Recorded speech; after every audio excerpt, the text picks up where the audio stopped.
আজি পথাৰখনৰ সিমূৰে থকা ভণ্টীয়ে মাছ কেইটামান আনিবলৈ মাতিছিল। ব্ৰহ্ম পোৱাতে দেই মাছকেইটা আনোতে ইমান নিয়ৰ, তেতিয়া গান এটা মনলৈ আহিল, শুনিবচোন দেই।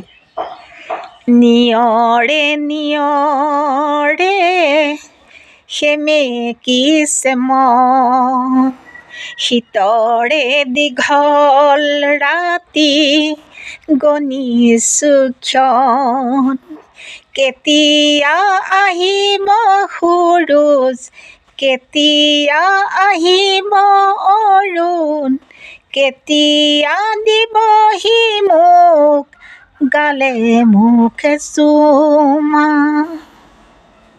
হেই তপত তপত তপচ তপচ, কেনেকুৱা লাগিছে ক'বাচোন। হঠাতে মনলৈ আহিল, তাকে গাই দিলোঁ।